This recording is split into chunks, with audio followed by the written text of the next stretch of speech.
nilihukumu kinyongo, nikanyongwa, nikawa death sentence. Wakati nilipokuwa nimehukumiwa kunyongwa na nikarudi gerezani.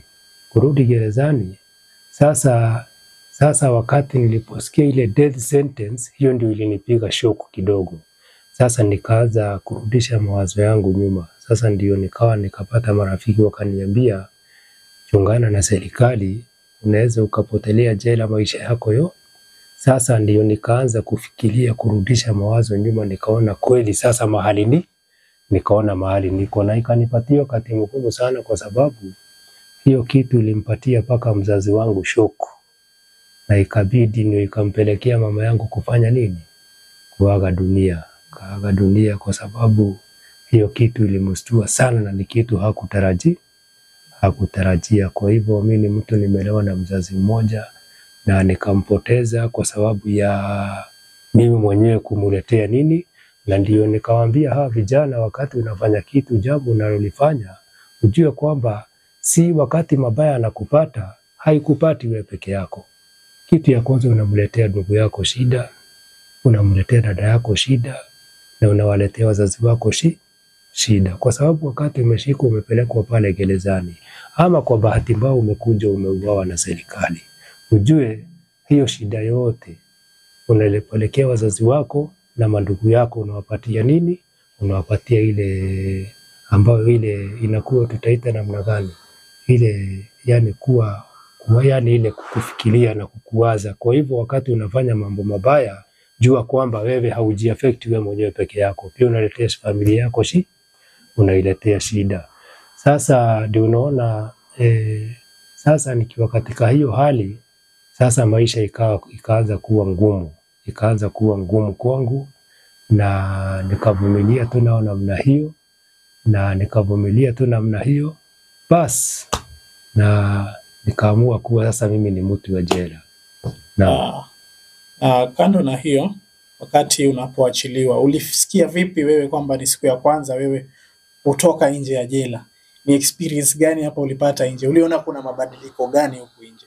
Ni nini imekufurahisha huku na ni nini pia haijakufurahisha ikifika kwa swala la uraia wa sasa? Kwa sababu ni takriban miaka 25 tangu umeachiliwa na mambo yamebadilika, nchi imebadilika na watu pia wamezidi kuwa wengi.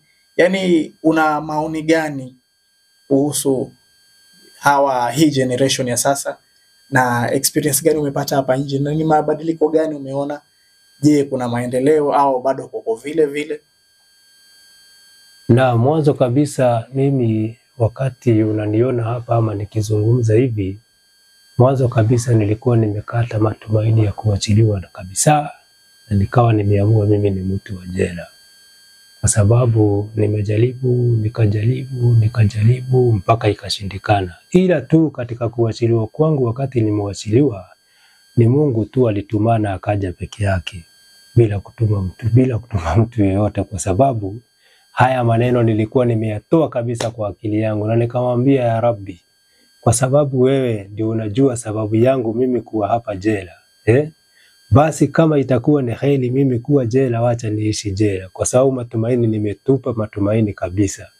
Lakini kwa sababu naye Mungu sio asmani, basi ikaja tu miujiza yake, kwa sababu nilijaribu na ile petition ya Muluwatetu ikakuja ikashindikana. Nikakuja nikajaribu hii ingine. Haya, baada ya kujaribu ingine, bado ikawa inaleta utata, inaleta shida, mara faili ilipotea haipatikani. Sasa nikawa tu mimi nikusubiri. Lakini kwa sababu sasa hivi nimetoka jela, na ndio nikawaambia mimi hata nikiwa pale jela sikudhani kuna uhalifu inakuanga ikiendelea. Kwa sababu najua kama hizi masimu, mimi sikuacha simu. Wakati nikishikwa sikuachanga simu. Ilikuwa imeanza kutokea, mara nasikia kuna kamoja kametokea ka Motorola, sijui ka Nokia, lakini hazikuwa zimesabaa. Kwa hivyo mimi nikitoka nikishikwa, ilikuwa bado hii mambo ya teknolojia bado hailikuwa haijafanya nini. Sasa wakati nimetoka nje sasa hivi, maana mimi nimeshangaa kuona vile dunia inaendelea, na nimestuka sana pia kuona pia mpaka vijana, hata dunia ikiendelea hivi, bado vijana kuwa hawana namna ya kufanya, na mambo ni mingi sana ya kufanya nchi vile nimeona. Mambo ni mingi sana ya kufanya, na mtu asijidharau. Kazi yote ile utakuwa unafanya, hata kuchoma mahindi kwa barabara pia ni kazi. Hata kuosha magari ni kazi. Yaani kazi yoyote tutaamua wewe kuifanya. Ile kazi unaoifanya na mikono yako, Mwenyezi Mungu huwa anaibarikia. Lakini ndugu yangu, kumdhulumu mtu kitu yake, na ile kulia analia, ile machozi ukimnyang'anya tu, hata kama ni simu utamnyang'anya mtu, ile machozi ule binadamu ataenda akulilie. Nakwambia ndugu yangu, wewe kijana mdogo unanisikiza, utailipa. Wewe fanya tu starehe yako, mwimbie mtu kitu yake, enda uuze 1,000 yako 1, 2,000, enda ukule kwa starehe, lakini ujue siku itafika. Na siku ikifika, nakwambia utailipa. Na ole wako wewe kijana, kwa sababu mimi niulize mambo ya jela. Mambo ya jela naijua, na nitakuelezea mambo ya jela. Wewe unajifanya jambali hapa nje, unamshikia mtu kisu. Na ukienda pale ndani, ukishikwa uingie pale ndani, unaenda kugeuzwa unakuwa kike. Sababu pale ndani kuna mambo mingi sana. Pale jela kuna mambo mingi sana. Na wale pale jela kuna watu wamekaa miaka mikaka. Wanaomba tu Mwenyezi Mungu angalau wapatiwe chansi moja tu watoke. Na kuna wapumbavu pia wako pale jela.